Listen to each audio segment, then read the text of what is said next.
Hello, everyone. Thanks so much for joining us today on our Monday live training.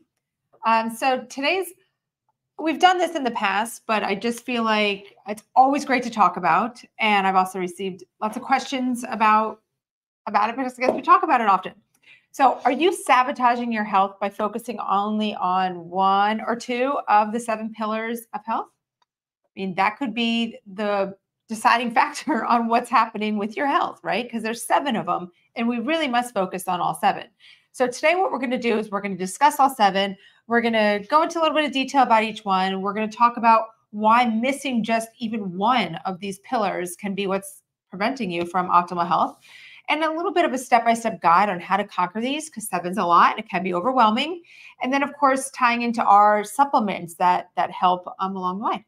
Yeah, you guys, the 7 pillars is just something that we've landed on. It's nothing like set in stone or any real true medical advice. Right. This is just areas of interest that we think that people should be working on daily. Yes. But you might have a pillar of your own. You may have something else. You may have something like, well, we'll go over it. And a lot of times some other ones can be incorporated into a pillar. So I'll kind of touch on that as we go through for sure. So again, thanks for joining us. If this is your first time, welcome. We do this, Dr. Ryan and I do this training every Monday. We bring to you either a hot topic or one that we feel very important, that's very important or passionate about. And also, obviously, anytime we launch new products, we always do a training on them here. So make sure, if you haven't already, subscribe to our channel. That way you don't miss anything. And you can also go back and watch our post ones, because we've been doing these weekly for a very long time. Make sure you leave comments. At the end of these, we also do answer questions. So obviously, if it pertains to, health and wellness and the topic that we're discussing, so make sure you write those questions in so we can tackle them at the end, right? Yeah, definitely. Okay, so we're just going to dive into the 7 pillars because it's going to take a little bit to go through each one. And this is nothing new. It's nothing that you've not heard of, but we just want to reiterate the importance of these. So I'll just go through and I'll say the 7. Yeah, name them off. We have supplementation, diet, or nutrition. Yeah, nutrition. I don't really like to say diet because everybody thinks about some specific diet, but really diet is what you're putting in your body. But let's just say nutrition. Yeah. Exercise, movement, sleep, stress, hydration, and socialization. And, we feel very strongly the importance of really hitting on each of these pillars is how you can achieve optimal health, right? Yeah, I think so. I mean, look, there's the spirituality is one we don't go into here, but I think is a big part of that, and faith. So certainly, guys, again, make this your own. Make it work for you. I typically would put hydration under nutrition, but I get that it's a carve out. Sure. I mean, you could tie some of them under, and it could be the 7 pillars. But again, these are what Dr. Ryan and I feel. Yeah. I'm saying you could take away mine too, and it could be the 6. But we just put these as our 7 that we really like to focus on. And I want you to think about these are 7 things that each and every one of you must invest in, specific protocols for each day. This isn't just today I'm going to work on my stress, tomorrow I'm going to work on my nutrition. This is investing in each one of these every day. And again, we'll go into tips on kind of how to do that. So let's start with supplementation. I mean, obviously, we're Livegood. We bring to you the highest quality nutritional supplements at prices that everybody can afford. So I want you to understand that supplementation is always going to be a major pillar. Why is that? Because we always have nutrient deficiencies. We talk about this all the time. I mean, almost every single person has at least one vitamin or mineral deficiency. And that could be the key thing to helping your body function properly, right? To be metabolically stable and achieving optimal health. Why do I keep saying optimal? Because we want to strive to be our best. We want to strive to have that optimal health. We don't just want to merely get by with basic health and survivability. We really want strong optimal health. So supplementation is often the missing key. But another thing about supplementation is when you're looking at these 7 pillars that we're talking about, and it can be overwhelming. How do I tackle them all? Each one takes a little bit of more time. Supplementation is very easy. Why is it? Because you buy the supplements, you open up the container, you take the pill every day. You just need to have a consistent routine. All of these are going to need to have a routine. Getting your little pill caddy, sorting them all through, making sure you're taking everything as prescribed, not just I'm going to take my multivitamin on Monday and Tuesday, and then I kind of forgot Wednesday, Thursday, Friday. Oh, here I am again, Saturday, Sunday, I'm going to take them. Like, it's about consistency with everything. Again, establishing a routine, investing in these every single day. What do you want to highlight on supplements? Yeah, just the need for them. You know, if you exercise, you sweat, you perspire, you need them. If you drink alcohol, if you drink caffeine, if you take a lot of medications, cause nutrient deficiencies, right. You know, stress or anxiety can contribute to it as well. There's a lot of reasons why we need to supplement. It is easy, like you said. Now it's affordable, but there's one thing too missing. I would say it's better not to supplement than it is to take some supplement that is either very poor quality or of things that you don't know why you're taking it. So you should always sort of have some sense of, why am I taking this? What to expect from it? How long should I be using it? Those are the things that you really need to be able to clearly answer to feel good about what you're paying for and putting in your body. Right. And like, we do a very good job about being transparent, telling you everything that's in it and why and how. But if you are using other supplements, like, read the ingredients, kind of do your research on how they do their testing. If you see an ingredient in a product and you're like, well, that's not part of the vitamin D. So what is that? Look it up. See what it's used for. Why is it there? Is it necessary? So they're like Ryan really mentioned, and I didn't even think about that, but there are so many things that are put into supplements that can actually do more harm than good. So make sure you're paying attention to that. Okay, we're going to bump over to just calling it nutrition. It's basically focusing on quality nutrition every day, every single day. You've got to make sure you're putting high quality nutrition into your body. This is whole food sources. If it's not all whole food, it's very minimally processed. Like, you really have to focus on this. This does take a lot of work. It takes planning. But again, this is investing in your health. So each one of these pillars need to be invested in every day. We're not going to just eat really well Monday through Thursday, and then Friday, Saturday, Sunday, we just eat crap and, put toxins into our body. So again, daily nutrition, something we've got to be focused on, high quality whole foods. When I talk about whole foods, what I'm referring to, basically your outer edges of those grocery stores, if you want to think about that, your dairy, your meats, your seafoods, your fruits, your vegetables. I mean, this is what our body was designed to eat, not those packaged boxes and bags and stuff like that. Minimize the amount of barcodes that you open. There you go. Bags. Like yeah, there you go. But you can break the rules. I mean, that's not like a hard thing where every meal is this perfect whole food based thing. So I know there's a reality, sense of reality. We have to live, and you'll be out to eat and you'll do this. But that's why you'll take along your detox and your Shilajit and you'll do those things, because you're going to break the rules sometimes. So that's okay. Right. But But sometimes just think about this. Like, I don't want you to think intentionally, today I'm going to go out and I'm going to eat junk and I deserve this. Why do you deserve to poison your body? Yeah, exactly. It should be like, I'm going to go get this really high quality, expensive, steak with, a nice baked potato. Maybe these are things you wouldn't have on a regular basis, but you don't have to go and eat the junk that, puts all the toxins in you. And just know that no matter what, every time you're eating out, 9 times out of 10, they're using, seed oils or inflammatory oils. They're not really using the higher quality, more expensive ones like your olive oil and your coconut oil and your avocado oil. So just by going out and eating out, we're already doing some, disservice. And I think we would dive deep into this. Have we done a topic just on nutrition and food alone? I don't know, because that's one of the more passionate areas that we really do spend a lot of time and effort in. Obviously, we're just scratching the surface right now today. But really, that is an area that we probably put the most emphasis on. And, that's probably the best investment you'll ever make is in 100%. The foods that you eat. So food is like medicine. Yep, for sure. Right. And then exercise or movement. So we need to be moving our body every day. We need to be intentional about it. Not just, it's great if we now do the standing desks or a treadmill desk and stuff like that. We're becoming more aware. Maybe we're getting up from our desk. If you have a desk job, maybe you're getting up from your desk every 20 minutes and you're walking around your building. If not, it's a great idea. But these are great ways to add more movement into your life. But I also want you to think about and being intentional about your daily exercise. So you're setting aside time.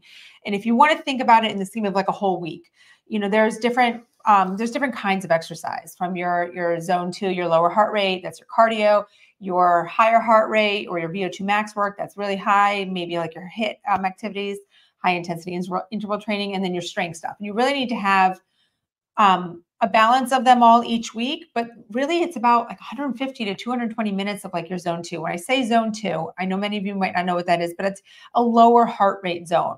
We are breathy, but we can fully hold a conversation. This is maybe super fast, brisk walking up an incline, a longer bike ride.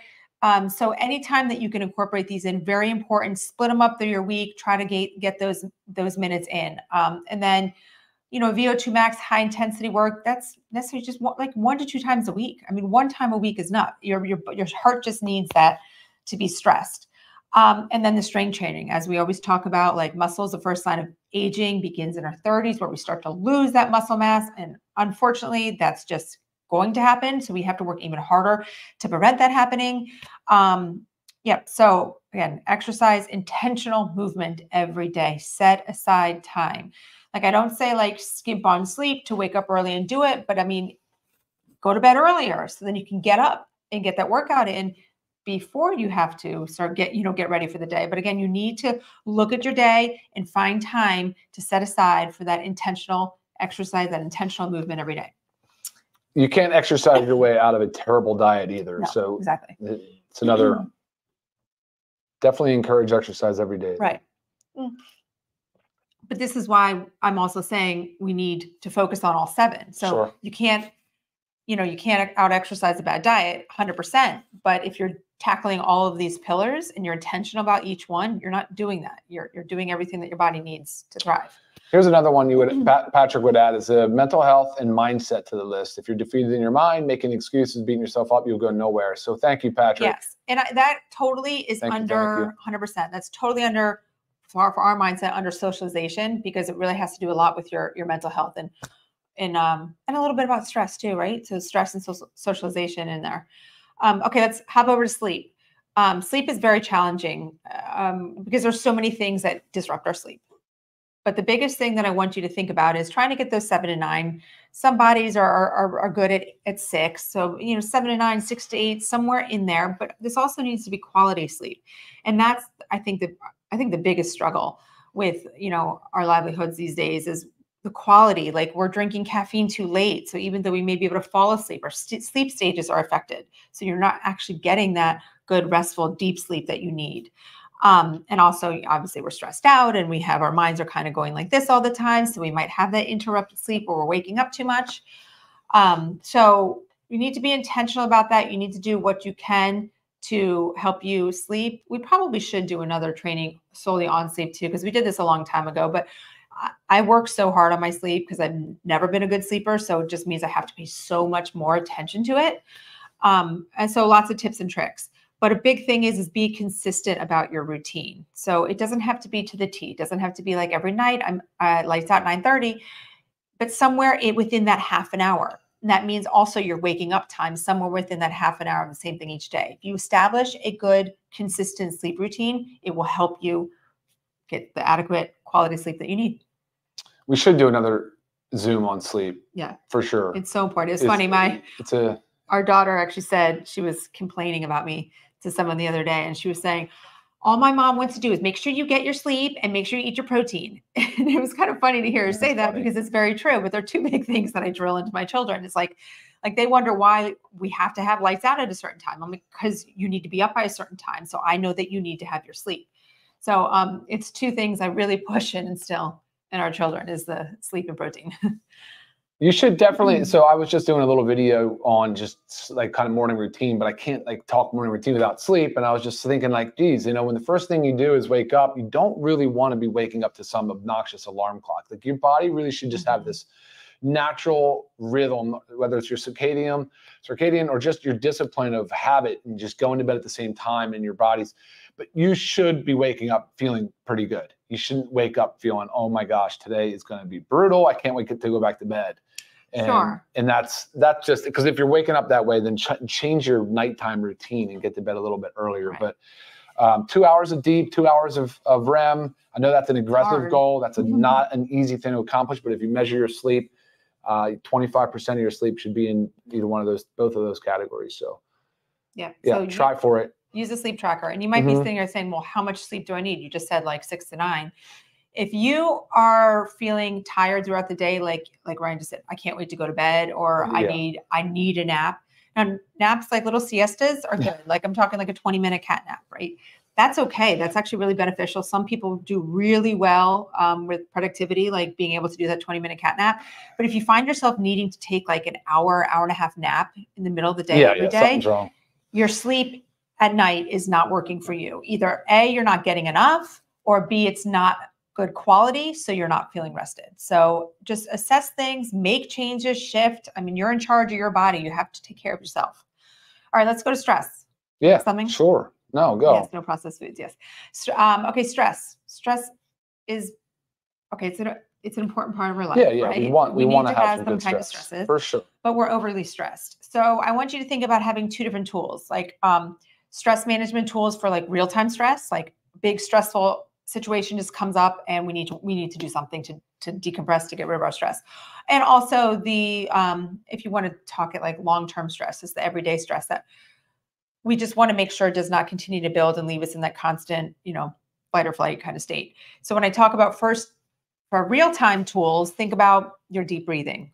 Something really stressful just happened, something at work, your kids are making crazy. It's a situational stress. And I want you to think about a breathing exercise. It's very, very easy to do.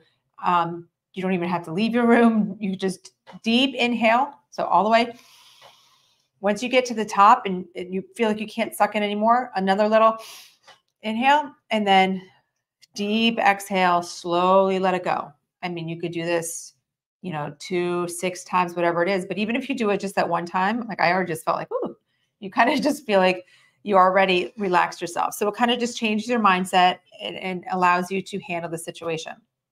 And then the longer stress, so let's just talk about raising your stress threshold is what I want to refer to it as, because it's how we perceive stress, how we handle stress, how we deal with stress. That's what you need to work on a regular basis, whether this is from doing meditation, right? Daily meditation, yoga practices, just being in nature every day, somehow getting that time to be walking outside. All of these things help us handle life stressors better, because again, we're going to be presented with these every single day, no matter what. It's just life. Yeah, I mean, that's the concept of hormesis, right? Look up the word hormesis for those that don't know it, and you certainly see what that's all about. That's your body's natural approach to dealing with whether environmental or physiological or physical stress. I mean, that's what we do when we say sauna. That's when we talk about cold plunge or cold showers. Mm-hmm. You're simulating that.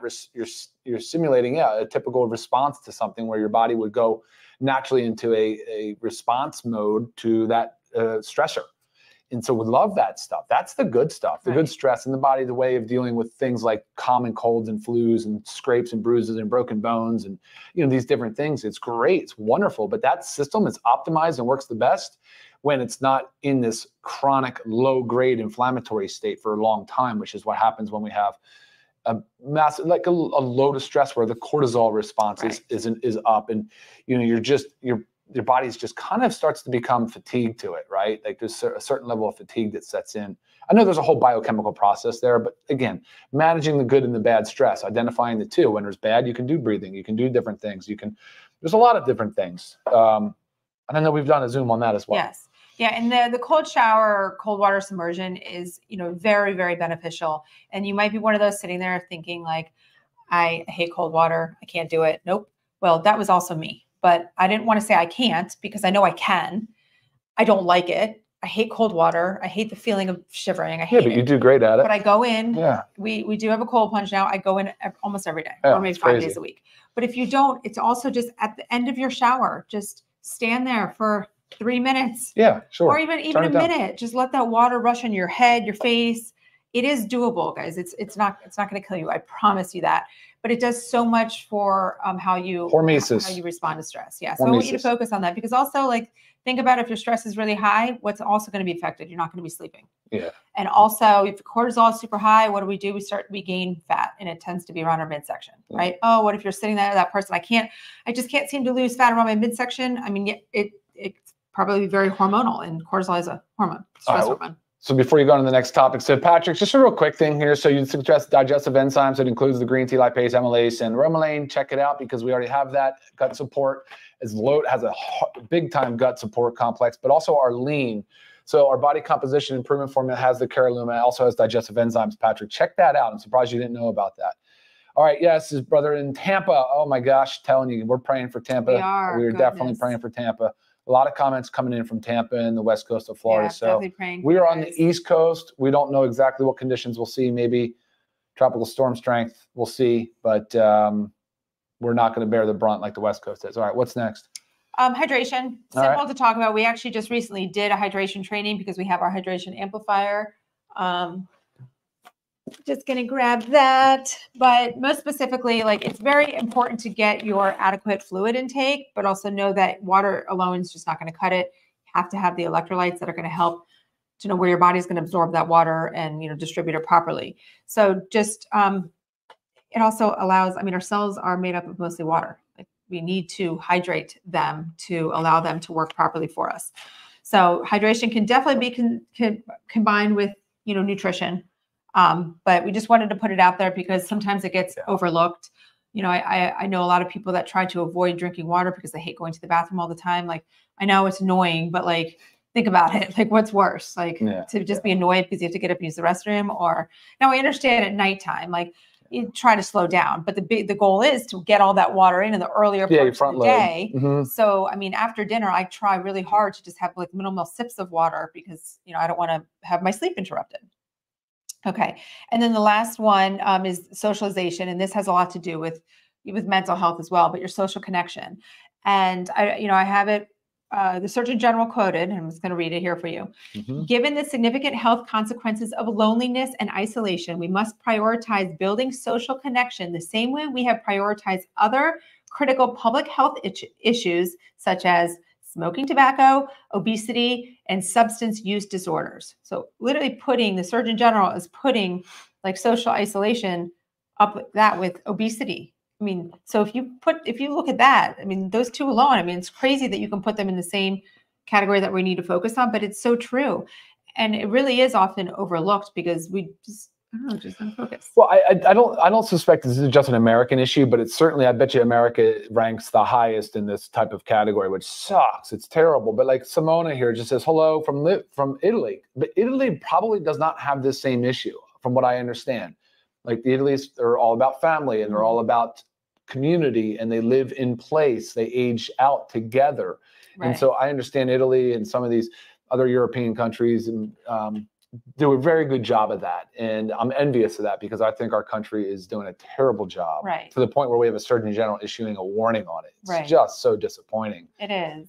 So like, do the best you can. Sign up for groups. If you like to read, join a reading club. I mean, you can find all these resources online, you know, whether it's a church or a temple, just some kind of, you know, that host and community wants to bring a sense of community.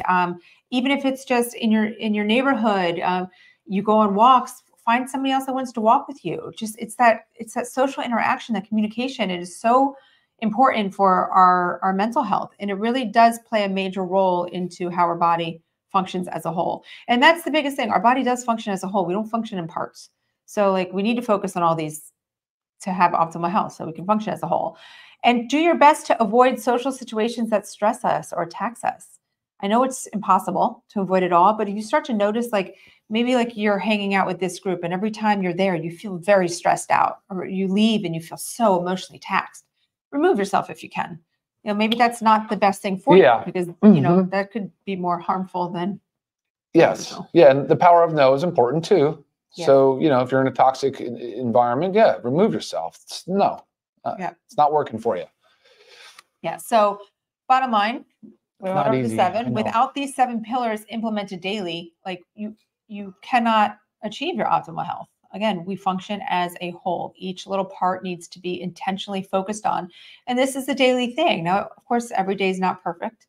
I'm telling you, I mean, I'm not saying I sit here and try to work on my stress every single day, but I do try to make it a part of my, you know, weekly practice of just trying to, you know, do things that can help me better adapt to stress. Sure. Yeah. No, it's being more mindful, I think. Yes, definitely being more mindful. And so many questions and comments, guys. I'm sorry. I'm just kind of staring at my computer screen, just breezing down these.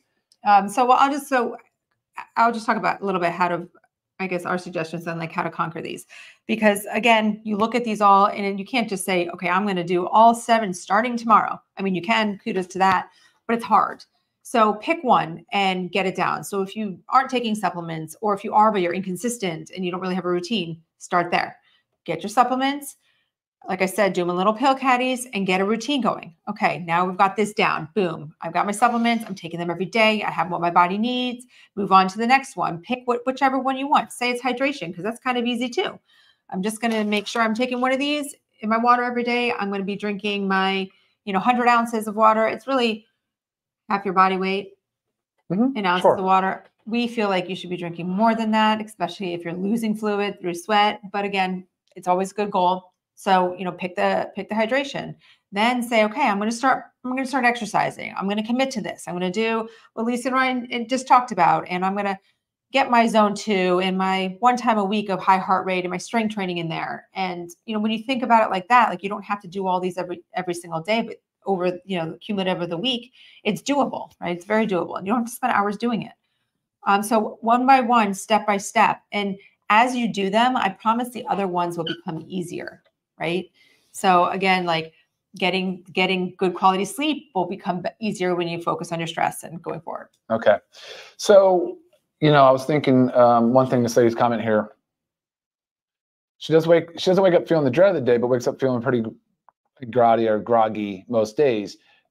People don't realize, I'm not suggesting you stop taking prescription drugs, but a lot of drugs they intervene in a chemical process somewhere, like an enzyme inhibitor. There's a lot of those. Statin drugs are an enzyme inhibitors, ACE enzyme for blood pressures, beta blockers.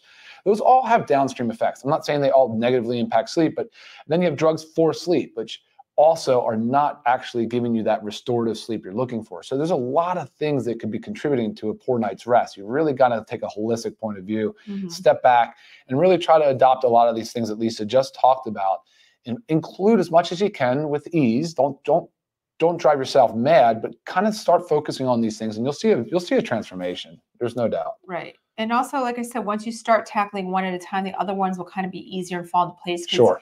You'll start feeling better and your body will start working better for you.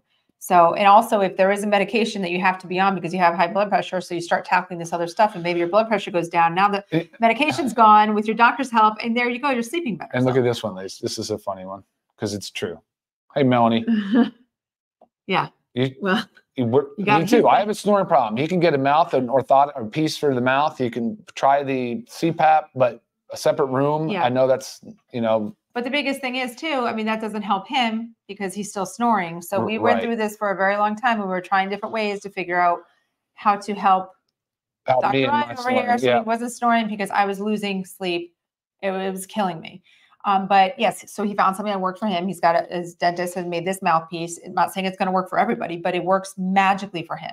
And that means he's also sleeping better because when you're snoring, you're interrupting your sleep. You're not getting a quality sleep. You have lack of oxygen, all that stuff. So you want to work on your sleep as well as your husband. So check out options out there. But like I said, the dentist is the one that does the appliance for your mouth. The appliance, that's the word. Thank you. Game changer. And this essential oils thing, lavender is his favorite for David. True. Lavender.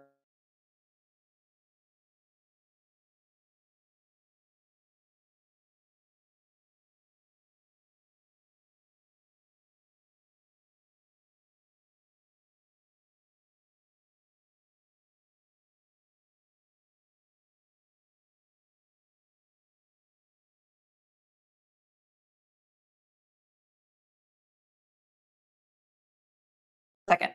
All right. Sorry, guys. Sorry. Sleep. So we'll wrap it up. But sleep's obviously the one that you guys are resonating the most with. Look, there's a ton of it here about sleep. Thank you guys so much for the comments and chiming in. And I wanted to just pull together some of our Livegood supplements that we personally feel like are so extremely crucial to be taking every single day for optimal health. Obviously, we have a lot of products. We keep adding more on. I keep adding them into my routine because I know the benefits. Obviously, we make them for those reasons. But I want you to always know, like, the factor for getting rid of that inflammation, our daily essentials pack, multivitamin, magnesium, and vitamin D. These are all to help eliminate the nutrient deficiencies that we have. Gut health. I almost feel like this needs to be like a pillar on its own because it is so important. It's gut health, oral health. It all kind of combines into it, but it's so important for your overall health. So a probiotic is amazing. I talked about the muscle mass, how naturally we lose it as we start to age, and that happens in our 30s when we don't even feel like we're really aging. Essential aminos, very important for that. Should be taken by everybody. Protein, you hear me say protein, so crucial. We do have our 2 protein powders that are very helpful to help get that 20 grams. This is 20 grams of protein for like 100 calories. So it really helps because I know I get the question is, how do I eat basically my body weight in grams of protein? That's crazy. Or my ideal body weight in grams of protein. But using the protein powders really helps because, again, it's just a little delicious drink for 100 calories, but you're getting 20 grams of protein. Big deal. You know, another pillar could be toxin avoidance. We for some reason don't have that on there. Patrick just made me think about it when he said the dryer ball idea. I'm like, yeah, that's another thing. We always reference avoidance of toxins and how important that is from environmental, different aspects with different areas we pick it up. So yeah, and if you don't know what dryer balls are, just look, you get them on Amazon, wool dryer balls, and they help to remove like the lint and help your be throwing in your dryer, but also you put essential oils on the ball. So I'll do lavender for like our sheets and towels. And then for our clothing, maybe I'll do a little bit of lemon, maybe lemon and peppermint combo. It just kind of freshens it up and you don't need to use those toxic dryer sheets. So toxic. Guys, thank you so much. I saw some comments that maybe some things that we haven't answered before, like Shilajit with blood pressure issues. Like there's really nothing in there that would be contradictive to the meds. You know, Shilajit is really just a trace mineral supplement, and it's awesome in so many ways. But email me if you have any questions. I do see somebody said they emailed me 6 days ago. Sorry, I do get a lot of emails. Lisa does a better job than me. She stays really on top of emails, guys. I don't know how she does it. Yes. It's actually impressive. But again, my role is director of product education. So like I am really make myself available to you guys to be able to answer your questions. So if you send something to Ryan, send it to me, send it to both of us. I'll get to it first. And if I need his help answering something, if it's something, a medication question, I know where he lives. I just love the way you guys are all into this, commenting, and so grateful. I'm very grateful for all of you as well. So guys, we'll be keeping an eye on the storm. We are not here next Monday. We are traveling abroad. Oh, yes. For any of our friends in Scotland. But yes, we will not be here next Monday. So we'll see you in 2 weeks. Hopefully, all things go as planned. Which also would depend on if we how we get in, when we get in, on time. So that flight back in. So thank you again, everybody. We'll see you next time. Yes, and again, make sure if you don't already, subscribe to our channel. Always leave your comments and check out our products, livegood.com. We have so many things there to offer you. Read everything. Read the Learn More sections. It helps educate you on everything that we do. And regardless of what it is, we're here to bring you high quality supplements at affordable pricing and educate you along the way. Hello from the Bahamas. See you. Favorite place. See you guys. Take care. Bye-bye.